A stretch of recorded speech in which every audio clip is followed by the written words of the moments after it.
श्री शिवाय नमस्तुभयम। दोस्तों, जैसा कि आप सभी लोग जानते हैं कि 8 जुलाई 2026 यानी बुधवार को पड़ रही है आषाढ़ मास की कृष्ण पक्ष अष्टमी तिथि। और दोस्तों, यह वह तिथि है जो आषाढ़ मास में पड़ने वाली सबसे बड़ी तिथि है, क्योंकि यह आषाढ़ मास में पड़ने वाली है और इसका बहुत ही बड़ा और विशेष महत्व होता है। पूज्य गुरु जी ने कहा है कि अगर कभी भी मौका लग जाए और आषाढ़ मास की अष्टमी तिथि बुधवार को पड़ जाए तो आप लोगों को 7 हरा दुर्वा का उपाय तो अवश्य ही करना चाहिए। इन दोनों का संयोग बहुत ही कम आता है। इसी के साथ में गुरु जी ने अपनी शिव पुराण कथा में बताया है कि इस दिन आपको 7 दुर्वा का उपाय तो आपको अवश्य ही करना चाहिए, क्योंकि ऐसा दिन पूरे साल में सिर्फ एक ही बार आता है। और दोस्तों, आप सभी लोग जानते हो कि बुधवार का अगर सबसे बड़ा उपाय है तो वो 7 हरा दुर्वा वाला उपाय है। तो दोस्तों, इस बुधवार अष्टमी तिथि के दिन आप लोगों को इस 7 हरा दुर्वा वाला उपाय को जरूर करना है। बहुत सारे लोग होंगे जिन लोगों ने इस उपाय को ना किया हो, मतलब पूरा साल निकल गया, उन्होंने किसी भी दिन इस 7 हरा दुर्वा वाला उपाय को ना किया हो। पर दोस्तों, आपके पास एक आखिरी मौका बचा हुआ है जो कि 8 जुलाई के दिन है। तो इस दिन आप लोगों को इस वाले उपाय को जरूर कर लेना। भले ही आपने पूरे महीने भर इस उपाय को ना किया हो, पर अगर आपने इस आषाढ़ मास के बुधवार अष्टमी तिथि के दिन अगर इस वाले उपाय को कर लिया तो आपको इस उपाय को करने का वह फल मिलेगा जिसकी आपने कभी कल्पना भी नहीं करी होगी। इसीलिए आप लोग इस वाले उपाय को एक बार जरूर कर लेना है, ताकि आप लोगों के हाथ से यह मौका ना जा सके और आपको इस उपाय को करने का फल मिल सके। दोस्तों, यह उपाय पंडित जी ने अपनी अभी ही शिव महापुराण की कथा में बताया है, जिस उपाय को आज हम आपको बहुत अच्छे से समझाने वाले हैं। इस वीडियो को देखने के बाद इस उपाय को समझने के लिए आपको कोई और वीडियो को देखने की जरूरत नहीं पड़ेगी। तो चलिए दोस्तों, उपाय को शुरू करते हैं। देखिए, यह है इस आषाढ़ मास के बुधवार अष्टमी तिथि के दिन। यह इतना खास होता है, इतना महत्वपूर्ण होता है, देखा गया है कभी कभी बड़े बड़े पूजा पाठ अनुष्ठान से जो मनोकामना पूर्ण नहीं होते, वह आषाढ़ मास के बुधवार अष्टमी तिथि के दिन एक छोटे से उपाय करने से ही आपकी मनोकामना पूर्ण हो जाती है। और बहुत सारे लोगों ने इस उपाय को किया भी है और उनको इस उपाय को करने का फल भी जरूर मिला है।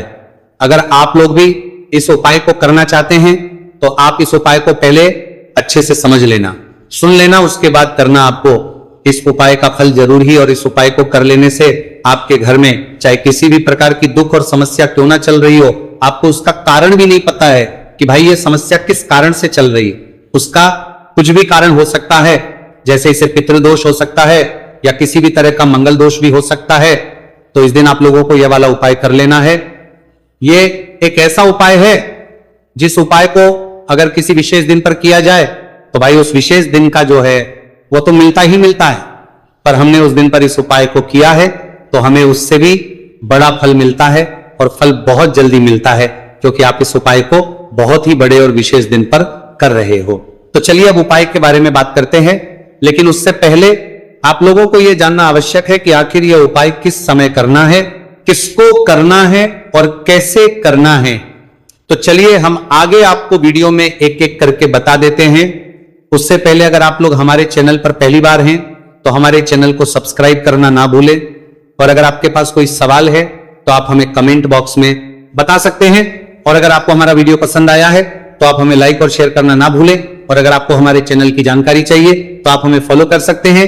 और अगर आपके पास कोई प्रश्न है तो आप हमें कमेंट बॉक्स में बता सकते हैं। पहली बार आए हैं या फिर मेरी आवाज आज पहली बार सुन रहे हैं तो हमारे चैनल को सब्सक्राइब जरूर कर लेना, और इस वीडियो को करके कमेंट बॉक्स में श्री शिवाय नमस्तुभयम ओम नमः शिवाय जरूर टाइप कर देना। तो दोस्तों, इस 7 दुर्वा वाला उपाय को हमें इस बुधवार अष्टमी तिथि के दिन कैसे करना है, किसको करना है, किस समय करना है और कहां पर करना है, ये सारे सवालों के जवाब आपको इस वीडियो में मिल जाएंगे। और जो ये वीडियो देखेगा भाई, उसको 7 हरा दुर्वा वाला उपाय जरूर करना चाहिए, क्योंकि इस दिन 7 दुर्वा का भी बहुत ही बड़ा और विशेष महत्व होता है। और जब माँ बिपोर में मारजार बात आ जाए हरा दुर्वा की, तो ये सोने पर सुहागा वाली बात हो जाती है, और यह एक बहुत ही बड़ा उपाय हो जाता है इस बुधवार अष्टमी तिथि का। तो अब दोस्तों, इस 7 हरा दुर्वा वाला उपाय को आखिर करना किसको है, सबसे पहले हम लोग वो बात जान लेते हैं। तो देखो, घर की जो बड़ी माताएं बहनें होती हैं, उन माताओं बहनों में से कोई भी एक बड़ी माता बहन इस वाले उपाय को कर सकती है। और दोस्तों अगर आप चाहें तो अपने घर में से सभी सदस्यों भी इस उपाय को करवा सकते हैं। अगर किसी व्यक्ति की खुद की कोई मनोकामना है, खुद की कोई दुख और परेशानी है जो कि वो अपने लिए ही करना चाहता है, इस वाले उपाय को तो वो खुद अपने लिए भी कर सकता है। बाकी अगर कोई घर में से ऐसा है जो कि अपने पूरे घर परिवार की सुख और शांति के लिए यह वाला उपाय करना चाहता है, तो भाई वो भी कर्मारंभ दे सकता है, उसमें भी कोई दिक्कत वाली बात नहीं है। कहने का मतलब यह है कि इस उपाय को हर सदस्य भी कर सकता है और पूरे घर परिवार के सदस्य के लिए घर की बड़ी माताओं बहनों में से कोई एक माता बहन भी कर सकती है। माताएं बहनें अगर घर में उपस्थित ना हो या वो ये वाला उपाय ना कर पा रही हो, तो फिर घर का कोई बड़ा सदस्य भी इस 7 हरा दुर्वा वाला उपाय को कर सकता है, चाहे फिर वो पुरुष ही क्यों ना हो, उसमें कोई भी दिक्कत वाली बात नहीं है। अब दोस्तों जो अगला प्रश्न निकल कर आता है वो ये आता है इसको लेकर कि आखिर इस उपाय को हमें किस समय करना है, सुबह के समय करना है कि शाम के समय करना है। तो देखो इस वाले उपाय को आप लोग सुबह के समय भी कर सकते हो और शाम के समय प्रदोष काल में भी कर सकते हो। अब अगर आप पूछो कि भाई सबसे उत्तम समय कौन सा रहेगा इस 7 हरा दुर्वा वाला उपाय को करने का, तो हम आपसे बस यही कहेंगे कि इस उपाय को आप सुबह के समय करेंगे तो ज्यादा बेहतर होगा। बाकी अगर प्रदोष काल के समय भी करेंगे तो भी अच्छा होगा, उसमें कोई भी दिक्कत वाली बात नहीं है। तो अब दोस्तों जो अगली सबसे बड़ी और महत्वपूर्ण बात आती है वो ये आती है कि सुबह अगर हम उपाय को करेंगे तो हमें कितने बजे से लेकर कितने बजे तक के बीच में करना है, और शाम के समय प्रदोष काल में करेंगे तो हमें कितने बजे से लेकर कितने बजे तक के लेंगे, बजे के बीच में करना है। तो देखो सुबह जितनी जल्दी हो सके आप उपाय को करने की कोशिश करना। बाकी अगर कारणवश लेट भी हो जाओ, थोड़ी देर भी हो जाए, तो 10 या 11 बजे तक भी आप उपाय कर लेना, पर 12 बजे से ज्यादा देरी ना हो, ठीक है, इस बात का ध्यान रखना। उसके बाद में दोस्तों अगर शाम के समय प्रदोष काल की बात करें, प्रदोष काल का जो समय है होता है वो शाम के 6 बजे से शुरू हो जाता है। मतलब शाम के 6 बजे से लेकर शाम के 6 बजे से रात के 8 बजे के बीच का जो समय होता है यह समय प्रदोष काल का समय होता है। तो इस उपाय को 7 या 8 बजे के बीच में भी कर सकते हो। मैं आप कभी भी इस वाले उपाय को कर सकते हो, उसमें कोई भी दिक्कत वाली बात नहीं है। तो आषाढ़ मास का महीना ही है जो आपको धन दौलत पुण्य दोनों ही देने वाला है। आषाढ़ मास के महीने में तुलसी का पूजन करके श्री हरि विष्णु से जुड़े हुए कुछ उपाय करके आप अपने जीवन की निर्धनता, धन से जुड़ी समस्याएं, कर्जे से जुड़ी समस्याओं को हमेशा के लिए दूर कर सकते हैं। भगवान विष्णु को तुलसी अति प्रिय है, इसलिए उनकी पूजा में भी विशेष रूप से हम तुलसी का उपयोग करते हैं।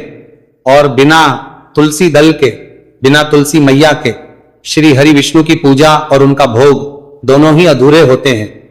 इसलिए आषाढ़ मास के महीने में ऐसा उपाय आपको बताने वाले हैं जिसे करने से श्री हरि विष्णु की असीम कृपा आपको मिलेगी और मां तुलसी से ऐसा आशीर्वाद मिलेगा।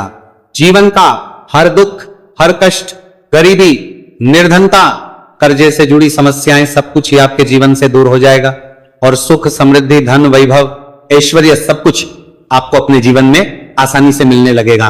तो चलिए बात कर लेते हैं कि कौन सा उपाय है, तुलसी के पौधे में कौन सी चीज आपको रखनी है और इस उपाय को किस समय करना है। देखिए सबसे पहले तो आपको बता दें कि अगर आपके घर में तुलसी का पौधा नहीं है तो आषाढ़ मास के महीने में एक तुलसी का पौधा अपने घर में लाकर जरूर लगाएं, क्योंकि आषाढ़ मास के महीने में जो लोग अपने घर में तुलसी जी का पौधा लाकर लगाते हैं, मां तुलसी का पूजन करते हैं, कभी भी मां तुलसी उनके घर में निर्धनता नहीं रुकने देती है। हमेशा उनके घर में धन की वृद्धि होती है, धन की वर्षा होती है। तो जरूर से तुलसी का पौधा आप आषाढ़ मास के महीने में अपने घर जरूर लेकर आए और अच्छे से आपको मां तुलसी का पूजन करना है, मां तुलसी के पौधे की देखभाल करनी है। और वो कौन चीज है जो आपको तुलसी के पौधे में आषाढ़ मास के महीने 8 जुलाई बुधवार अष्टमी तिथि में रखना है, और कैसे ये चीज रखते ही रातों रात आपके जीवन में चमत्कार होगा और आपके भाग्य का भी आपको साथ मिलेगा। तो देखिए इस वीडियो में जितने भी उपाय हम आपको बताएंगे सभी उपाय सरल है। देखो गुरुजी ने कहा है कि बुधवार के दिन आपको 7 हरा दुर्वा वाला उपाय तो अवश्य ही करना चाहिए। वीडियो के अंतिम में आपको उपाय बताया है, आपको करना है। देखो आगे बढ़ने से पहले वीडियो को एक लाइक जरूर करें। देखो सबसे पहला उपाय, यदि आपके जीवन में कर्जा बहुत अधिक है, आपके जीवन में संकट बहुत अधिक रहते हैं, आपके ऊपर बहुत अधिक विपदा आ रही है, बार बार आपको अपने व्यापार में और अपने धन में हानि देखने को मिल रही है, यानी कि आपको प्रत्येक कार्य में हानि हो रही है, तो आपको यह उपाय करना चाहिए। इस उपाय को करने के लिए आपको दो चीजों की आवश्यकता होगी। सबसे पहले है, आप जानते हो, जो कि भगवान गणेश जी को समर्पित होती है, तो आपको वो हरा दुर्वा की आवश्यकता होगी, साथ ही में एक लोटा जल की आवश्यकता होगी। और आप जब भी उपाय को करें, जिस दिन भी आपको करें, तो आपको प्रातः कल सुबह वह करना है। इस बात का विशेष रूप से आपको ध्यान रखना है, ठीक है। तो आपको एक हरा दुर्वा लेनी है। अगर आधा हरा दुर्वा भी मिल जाती है तो भी कोई दिक्कत नहीं है, बस आपको हरा दुर्वा है। अगर ज्यादा ना मिले तो उस स्थान पर एक हरा दुर्वा भी ले सकते हैं। हरा दुर्वा आपको आसानी से कहानी पर भी मिल जाएगी। बस याद रखिएगा, शुद्ध दुर्वा, और मतलब उसे शुद्ध करके ही उपयोग में लीजिएगा, है ना। तो आपको करना क्या है, एक हरा दुर्वा या एक से ज्यादा भी हरा दुर्वा आप लोग ले सकते हैं। तो एक हरा दुर्वा अपनी ले लीजिए। एक हरा दुर्वा के साथ में आप एक लोटा जल ले लीजिए और इन दोनों ही चीजों को लेकर शिवाजी के मंदिर पहुंच जाइए।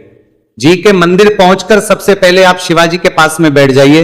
शिवाजी के पास में बैठने के बाद जो शिवाजी की शिवलिंग होगी, शिवलिंग के ऊपर सबसे पहले आपको यह दुर्वा को समर्पित करना है। दुर्वा को कुछ इस प्रकार से समर्पित करना है कि जो दुर्वा की दांडी का मुख होगा वह जलधारी की तरफ हो, जहां से जल नीचे करता है ना। और जो हरा दुर्वा का मिला हुआ भाग होगा वो अपने आप शिवाजी के पीछे की तरफ हो जाएगा, ठीक है। तो इस प्रकार से यह हरा दुर्वा का यह दुर्वा आपको भगवान शिवाजी का शिवलिंग के ऊपर समर्पित करनी है। और जो एक लोटा जल आप अपने साथ लेकर आए हैं, इसी दूर के ऊपर भगवान शिव जी के शिवलिंग के ऊपर एक धारा से आपको समर्पित कर देना है, ठीक है। अब यहां पर देखने बात यह है कि यह उपाय इस व्यक्ति को करना है जिस व्यक्ति की नौकरी नहीं लग रही हो, जो व्यक्ति परीक्षा में पास होना चाहता हो, तो इस व्यक्ति को अपने हाथों से इस उपाय करना है, तभी उपाय कम करेगा, ठीक है। उपाय को करने के बाद आपको 3 महीने उपाय आपको कब तक करना है, जब तक कि आपकी नौकरी ना जाए। जब तक आप इस उपाय को नियम के साथ करो, आपकी नौकरी जरूर लगेगी। अब बात करते हैं दूसरे उपाय के बारे में। तो देखिए दूसरे उपाय जो है, देखिए इस उपाय के लिए आपको मात्र एक लौंग का जोड़ा लेना है, यानी कि 2 फूल वाली लौंग लेनी है।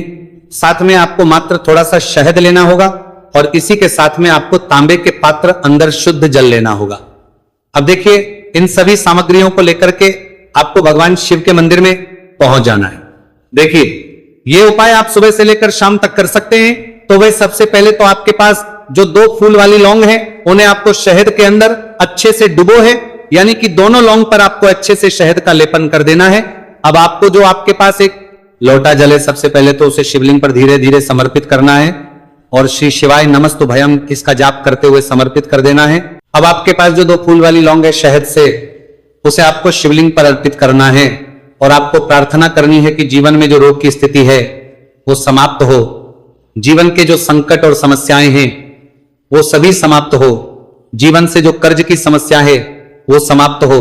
इस प्रकार से प्रार्थना करते हुए ये जो 2 फूल वाली लौंगी शहद संयुक्त है, आपको शिवलिंग पर अर्पित कर देनी है। आपकी जो भी समस्या होगी इस बुधवार के दिन अवश्य ही समाप्त हो जाएगी। तो इस प्रकार से आपको पहला उपाय करना है। अब हम बात कर लेते हैं दूसरे उपाय के बारे में। देखिए यह उपाय आपके लिए सर्वश्रेष्ठ होने वाला है। देखिए इस उपाय के लिए आपको चाहिए होंगे 5 हरा मूंग के दाने, और मूंग के दाने कहीं से भी खंडित नहीं होने चाहिए, इस बात का ध्यान रखें। और इसी के साथ में आपको एक तांबे के पात्र के अंदर अपने घर से शुद्ध जल 1 लोटा जल ले लेना है।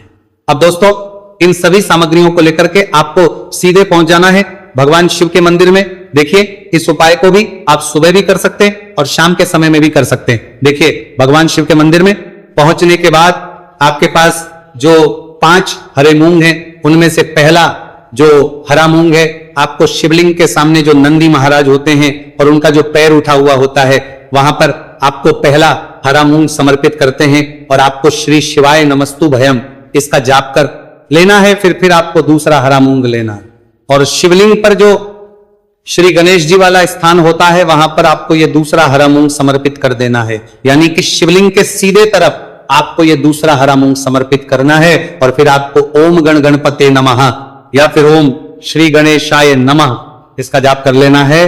तीसरा हरा मूंग का दाना आपको भगवान शिव की सबसे प्रिय पुत्री माता अशोक सुंदरी वाले स्थान पर समर्पित करना। शिवलिंग की जो जलाधारी होती है, जहां से जल बह करके आता है, उसी जलाधारी के बीच में जो कहीं कहीं उठी हुई लाइन होती है सांप की आकृति के रूप में, वहीं पर आपको तीसरा हरा मूंग समर्पित करना है और फिर आपको ओम नमः शिवाय इसका जाप कर लेना है। अब दोस्तों चौथा जो हरा मूंग है, उसे आपको भगवान कार्तिकेय जी का जो स्थान होता है शिवलिंग पर, वहां पर आपको ये चौथा हरा मूंग का दाना समर्पित कर देना है और आप ओम नमः शिवाय इसका जाप कर लेना है। अब दोस्तों आपके पास जो पांचवा और अंतिम हरा मूंग बचा हुआ है उससे जल के पात्र के अंदर डाल देना है और इस हरे मूंग से युक्त जल से आपको भगवान शिव के शिवलिंग का अभिषेक कर देना है। जल आपको बिल्कुल धीरे धीरे समर्पित करते जाना है और लगातार आपको शिव महापुराण के मूल श्री शिवाय नमस्तुभयम इसका जाप करते रहना है। फिर आपको शिवलिंग के आगे बैठकर यदि आप अपने बच्चों के लिए यह उपाय कर रहे हैं, यदि आप अपने बच्चों की बुद्धि ज्ञान और विवेक के लिए उपाय कर रहे हैं तो उसके लिए आपको प्रार्थना कर लेनी है, या फिर व्यापार में वृद्धि करने के लिए यह उपाय कर रहे हैं तो उसकी कामना करते हुए आपको प्रार्थना कर लेनी है, या फिर अपनी नौकरी के लिए कर रहे हैं, या फिर अपने इंटरव्यू के लिए, या फिर धन की प्राप्ति के लिए कर रहे हैं, जिस भी कामना के लिए आप उपाय कर रहे हैं उसे परिपूर्ण करने के आपको महादेव से प्रार्थना कर लेनी है और फिर आपको वापस अपने घर आ जाना है। पूज्य गुरु जी ने कहा है कि जो भी व्यक्ति इस उपाय को कर लेता है तो यकीन मानिए आपके जीवन की जो सारे संकट, कष्ट और बाधाएं ही वह सभी समाप्त होंगे। अब हम बात करते हैं अगले उपाय की। इस उपाय के लिए आपको एक दीपक लेना है। दीपक आप मिट्टी का भी ले सकते हैं और शुद्ध आटा मढ़कर उसका दीपक भी आप तैयार कर सकते हैं। अंदर गोल बाती का प्रयोग करना है और दीपक के अंदर आपको शुद्ध घी का प्रयोग करना है। इसी के साथ में आपको मात्र एक फूल वाली लौंग लेनी होगी। अब ये एक दीपक और एक फूल वाली लौंग लेकर के सीधा आपको पहुंचना होगा बरगद के वृक्ष के। वहां पर देखिए सबसे पहले तो आपके पास जो एक फूल वाली लौंग है उससे आपको बरगद के वृक्ष की जड़ में समर्पित करना है। देखिए अगर आपके जीवन में कोई भी बड़ा संकट आने वाला है, कोई बड़ा कष्ट आने वाला, तो वह इस उपाय के माध्यम से दूर होने वाला है। महादेव की विशेष कृपा रहेगी कि जो भी संकट आपके जीवन में आने वाला होगा वह भी दूर हो जाएगा।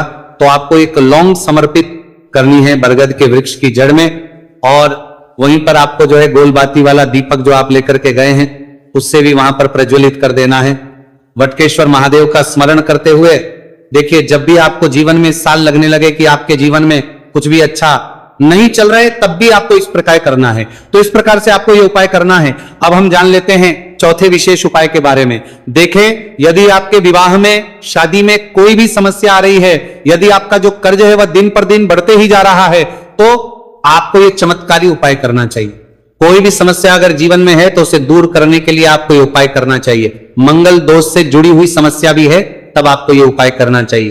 देखिए इस उपाय के लिए आपको एक तांबे के पात्र के अंदर अपने घर से शुद्ध जल लेना है और इसी के साथ में आपको एक चुटकी लाल चंदन लेना होगा। अब आपको क्या करना है कि जो लाल चंदन आपने लिया है उसे आपको उससे जल के पात्र के अंदर डाल देना है और यह जल जो है आपको लाल चंदन से युक्त तैयार कर लेना है और यह लाल चंदन से युक्त जल आपको भगवान शिव के मंदिर में लेकर के पहुंचना है। लेकिन उपाय भी आप सुबह से लेकर के शाम तक कर सकते हैं। अब दोस्तों ये जो लाल चंदन से युक्त जल है इससे आपको भगवान शिव के शिवलिंग पर धीरे धीरे अर्पित कर देना है और आपको लगातार श्री शिवाय नमस्तुभयम इसका जाप करते रहना है। देखिए यदि आपके जीवन में विवाह से जो ही समस्या चल रही है तो आपको मंगलेश्वर महादेव का स्मरण करना है और जीवन में अधिक कर्ज की समस्या है तो आपको आर्यन मुक्तेश्वर महादेव का स्मरण करना है। देखना एक दिन आपकी सब तरह की समस्या जल्दी ही समाप्त हो जाएगी।